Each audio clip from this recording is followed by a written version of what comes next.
Did you know 10th December is in fact International Day for Animal Rights, and it talks about advocating awareness for these wonderful creatures that we should be creating a better world for.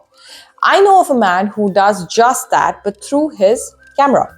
Hermis Haridas speaks to me on this episode of Karishma Connect about capturing wildlife, not literally, but into his lens, and helping to create more awareness about every creature, gaining knowledge about every creature before he gets into that shot, and why photography is more than just what meets the eye, it's an entire science altogether.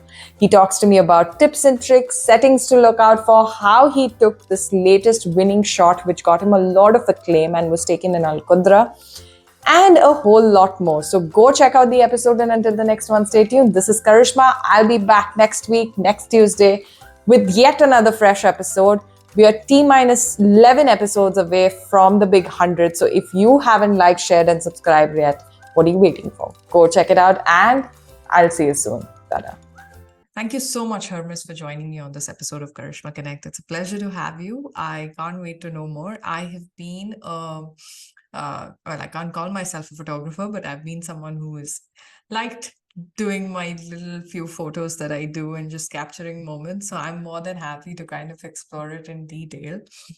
Tell me about your journey so far. That's how I begin on Karishma Connect. Thank you. Thank you so much, Karishma, for inviting me in this awesome show. Currently, I'm in Masai Mara National Reserve. Oh, I have a camp here, a small boutique resort.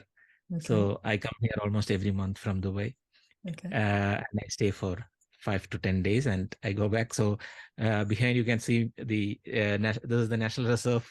I'm sitting in my tent now and talking to you. So I yeah, was wondering. I'm like, is it half wallpaper or something, or what is it?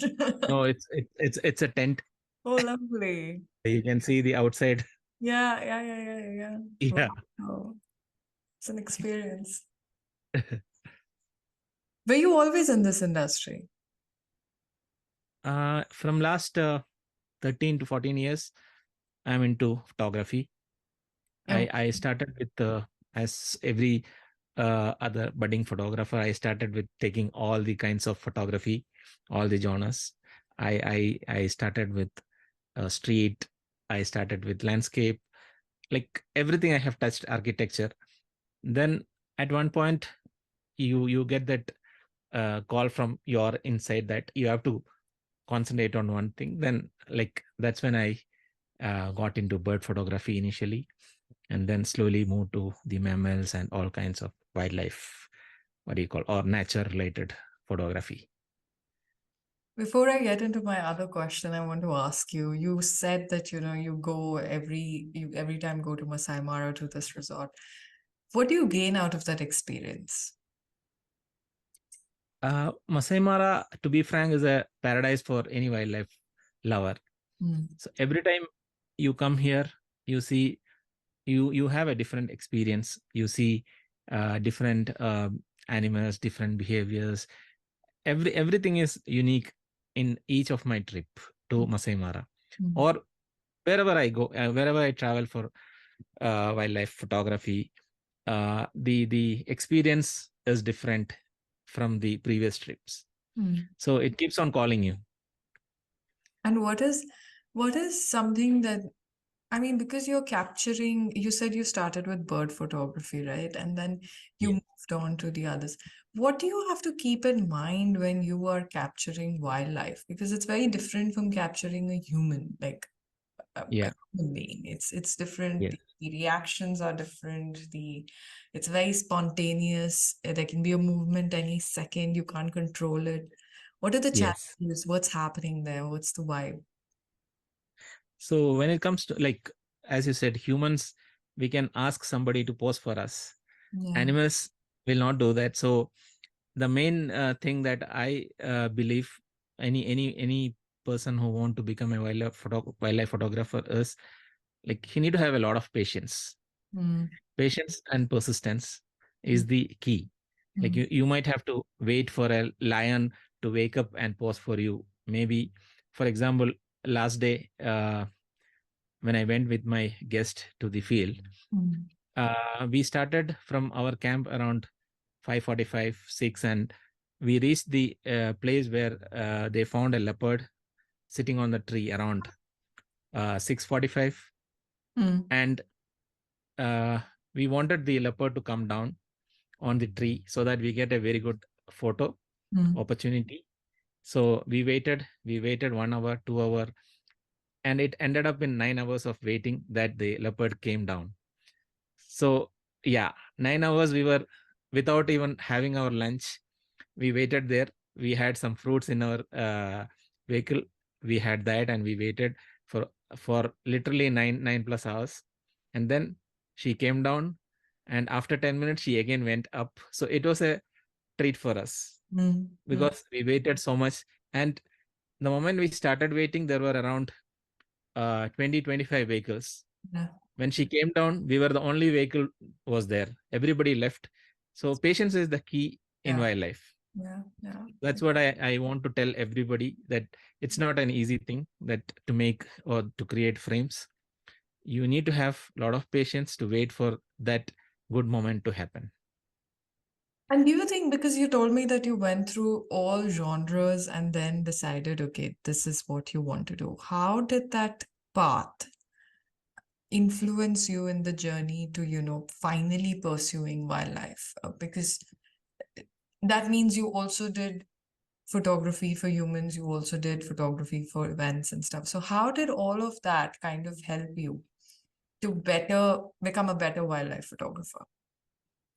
Okay, so as I said, I started around 13, 14 years back, and it was just a hobby for me that time. Mm. I uh, I was working as a programmer in a digital agency, like creating websites, mobile applications, all these things. Mm. So the work stress was very hectic. Mm. And that time, one of my colleague, he told that there is a small group that is going out every weekend on Fridays. So why don't we join? And I have my one of my best friend, Nisha Purushottam. We all were working together. So she is a very good photographer that time. Like, she used to do a lot of photography, not wildlife, like other genre. So we three decided that we will go with that group. So it's a very small group, like 3-4 people. They also started going out that time.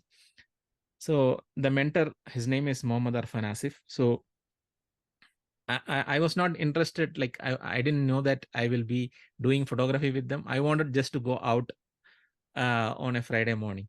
So I went. I liked the group. They that day they were going to some Umalko in some place.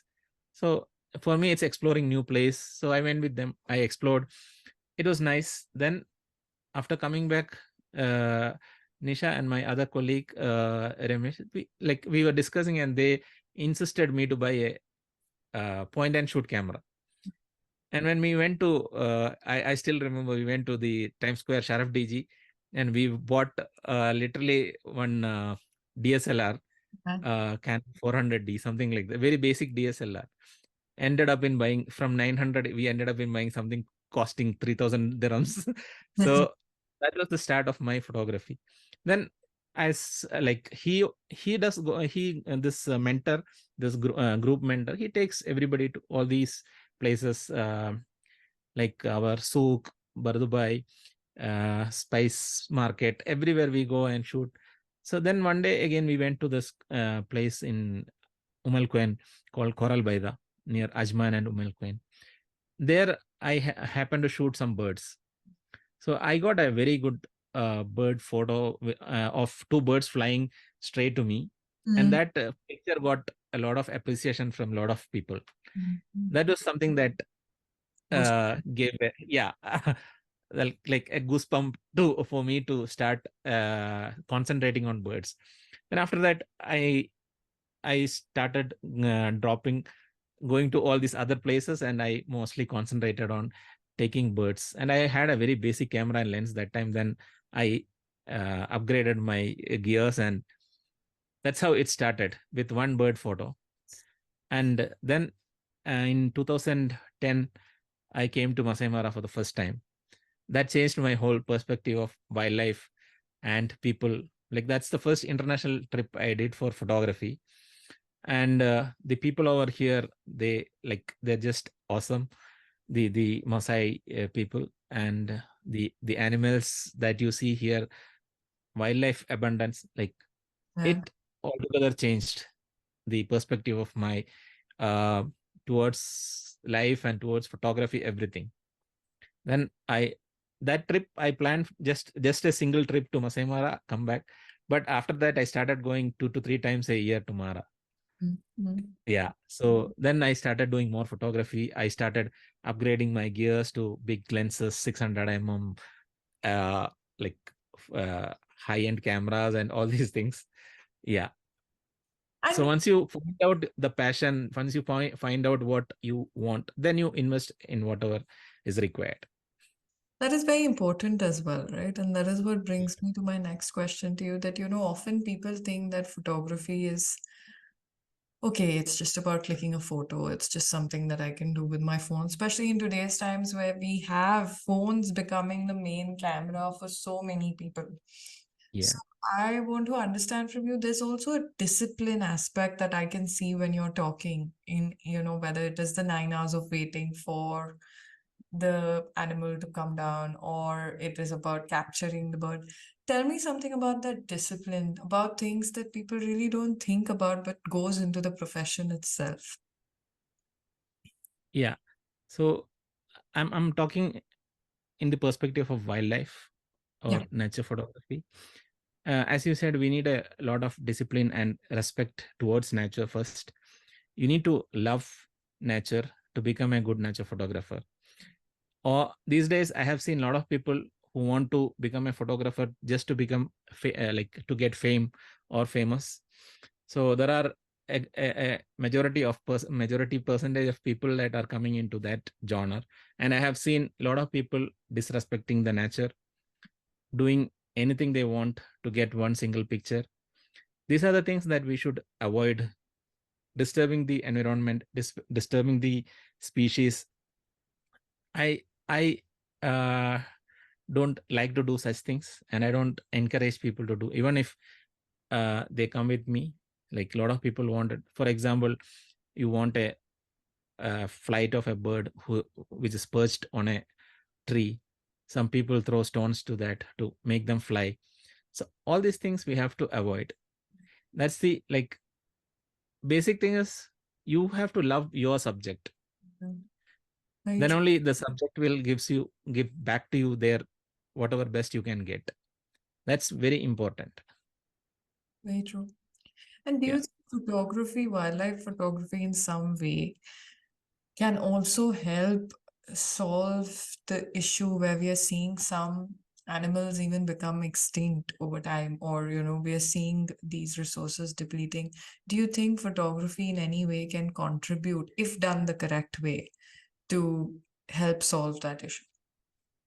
Definitely, there are a lot of examples, like where, for example, uh, the orangutan numbers are decreasing because of the palm oil cultivation. So people are doing campaign against that. So everything that I'll tell you a small example.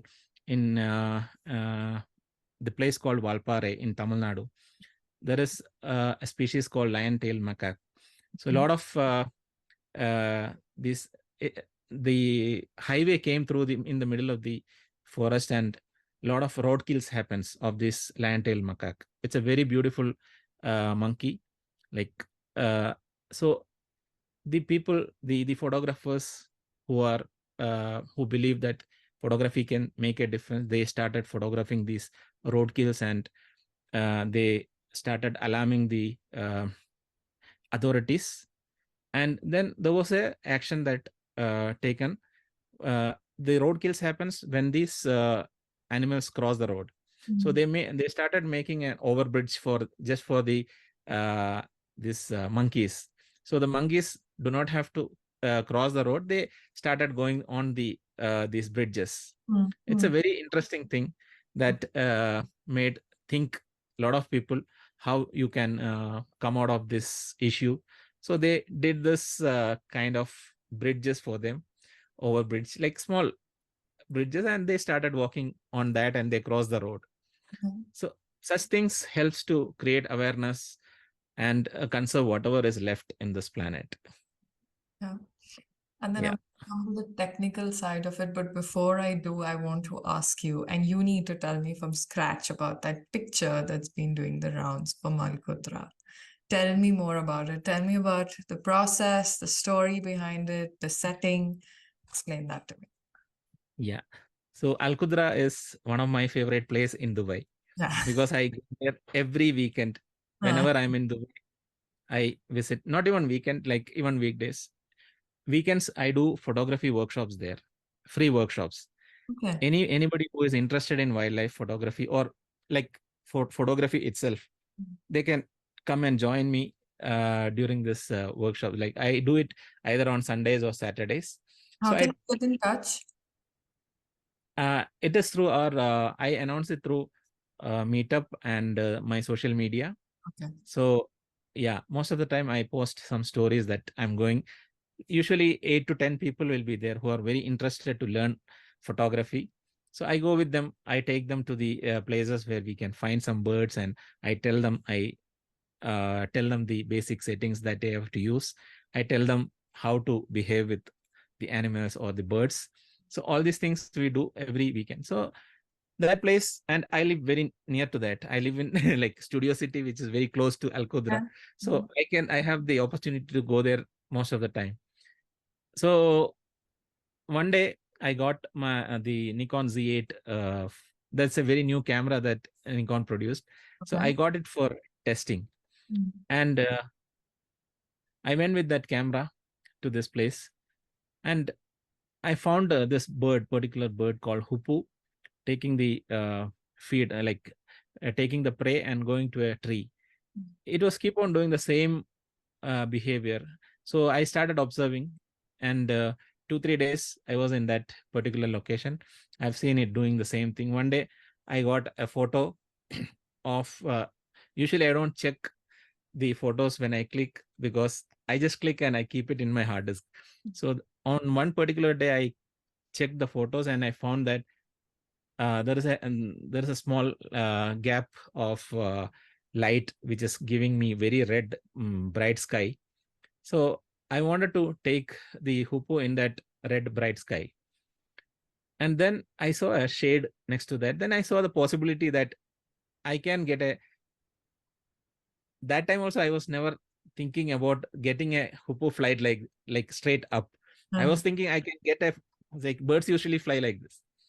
So the next day I planned and I went and sat in the exact location very early before sunrise, and I was expecting some flight shots with this red background. Then suddenly the hoopoe came and started going couple of times. I shot like almost 200 to 250 photos. Mm. And suddenly one photo, it came directly up and then went to the tree. That time, like I was like, I got it. So that was like nature's blessing, or nature gave me that photo, because maybe I go there every day or every other day I go and sit there. So nature has decided to give me something. That is the gift from nature. I consider it like that. And the settings, I have the settings anybody has to use in those situation is to underexpose the picture, the metering underexpose, and high shutter speed. You need to get a high shutter speed because the bird is moving. So if it is not a high shutter speed, you will there is a possibility of getting the subject soft. So it gives you a motion blur if it is not like 2000 1600 or 2000 shutter speed. And then ISO you have to keep it very low. And yeah, the aperture I have kept it around 2.8 because the light was very less. That's what I So was going to that ask. is How that's did the whole, you yeah, that's the whole settings that I have used. And I was using a 400 prime lens f2.8, which is very good focusing. And the C8, luckily the C8 turned out to be a lucky photo camera for me. uh, and the performance was good. everything was in order to get that frame. Perfect shot. And tell me, Miss, do you also have to read up on these creatures before you actually go to shoot them? Like, do you have to do your study on them, and then does that kind of help you in photographing them, or do you just go and you're like, okay, I click, or do you read up and do you, like, for example, some of them when you're talking, you know the mannerisms for them. That means Yeah. you must have read up on them, right? So Yes. does that also in a way contribute to the way you capture them? Like you know how they're going to behave because you've read up. Is that part of what Yeah. you? Uh, okay. Reading is something that you have to do, like learning about a subject. That I would suggest more than reading, you have to be in the field. Mm, You have to be in the field and you have to witness their, like you have to study from the field their behavior. mm, Reading will not, might not keep it in our mind. So mm, once you are there in the field every day, and if you want to concentrate on a particular subject, it's very good that you have to be in the field and keep concentrating on the behavior. You will understand when you go regularly, you will understand almost every animal, even the birds. When they are about to fly, you will understand when what signs they do when they are about to fly. Or if it's a water bird, you know when they are about to flap their wings, so you can be ready at a given point of time so that you can click the best moment. So learning about the animal behavior or bird behavior is a must for any wildlife photographer. Not just go sit in a place and just click whatever you see. Apart from that, you have to sit there and observe their whatever they are doing. That helps you to make your frames much better. And if I were to ask you three camera hacks or tips that any budding or startup wildlife photographer needs to know about, what would you say? Three things that they should be keeping in mind. Yeah. For wildlife photography, first of all, you need to understand the animal behavior, Mm, and you need to understand, in the same way you need to understand your camera well. mm, So even if you don't have an opportunity to go out and click every day, you need to use your camera every day from your house.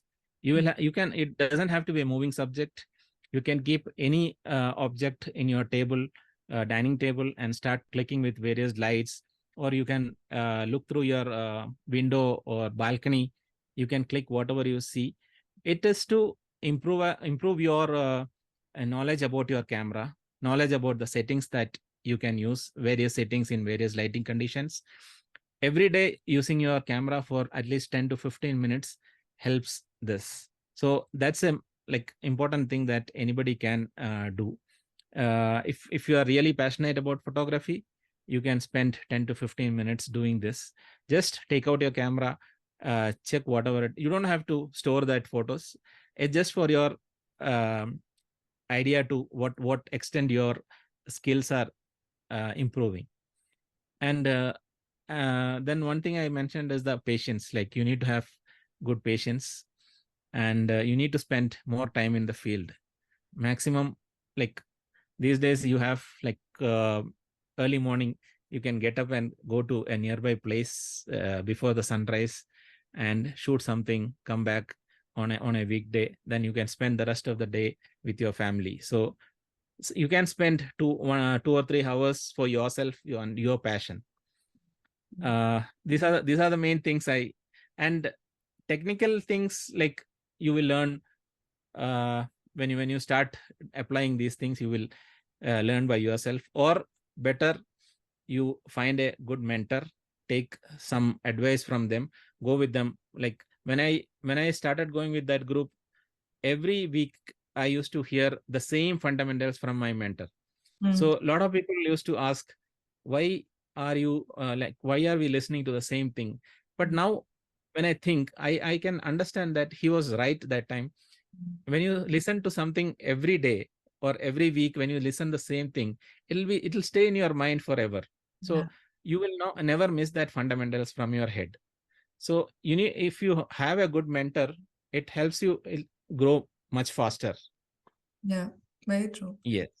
And tell me, In the times where we have everything on our phones, why do you think it is still important to invest in a good camera, and which one do you recommend for those who are starting out and those who are professional? Which are the two cameras that you would recommend? Okay, the phones have a lot of restrictions. Like, for example, okay, if it comes to a portrait photography or something, it's not that uh, problem. When it comes to phone, you can take a picture in the phone. But when it comes to wildlife or bird photography, you need to have a zoom lens. Like, the birds will not come to you, it will be very far away from you. The animals will be far away, so you need to have a good zoom lens. And for that, you need to have a good uh, camera also. These days, almost every brands are creating excellent cameras and lenses. If you are a beginner, I would advise that you buy a start, like, beginner level of camera and a lens that you can afford, and you start photography. And once you feel that you are comfortable with a genre that you want to go ahead. For example, some people, as I started, we in the beginning we shoot everything. Mm. And at one point you will understand that, okay, I'm interested more in humans, I love portraits. So then you have to invest on a good camera that has high megapixels, and you need to invest on a good lens, like uh, that gives you better performance, like 50 mm or 2470, 7200. Some lenses like that, which that needs to be that is the main need of a portrait photographer. Yeah. And if you're going with a wildlife, you're thinking that I want to do wildlife, or then you need to have a very good camera. Wildlife photography is very expensive. It's a very expensive hobby. You need to have a very good camera. These days, a good camera will cost around 15,000 dirhams, and you will have to invest minimum 7,000 dirhams lens. So 20 to 25,000 is a good budget for a wildlife photographer. And then we have the upgraded version of the lens, which cost 60,000 dirhams, Yeah. and a camera that cost 30,000 dirhams. Wow. So yeah, so professionals, they have to use such kind of cameras. Yes. And how does one find opportunities in that kind of a scene? Because you need to gain to kind of be able to spend that much as well, right? So what's been your experience in terms of opportunities? How can people set up a profession out of their hobby? Yeah, a lot of opportunities are there when it comes to photography. A lot of opportunities, like events, portrait, like other genre, fashion, food photography. All these things we can make it as a profession. When you deliver good work, good product, you will get a lot of clients. And once you are in a good league, that people start knowing you, then you can charge higher also. So all these photography genres are good for making money. But wildlife photography, you, you have to start as a passion. When I invested around 10, 12 years back, I invested on my uh, camera and lens. It was like almost 90,000 dirhams that time. That was pure passion. I never had a thought of me making money out of that. I just wanted that camera and that lens, which I always dreamed about. I got that, and that whatever I earned from my uh, job, I spend on that, and the rest I spend on the travel. So that was pure passion. Wildlife photography, nobody can start thinking that you can make money.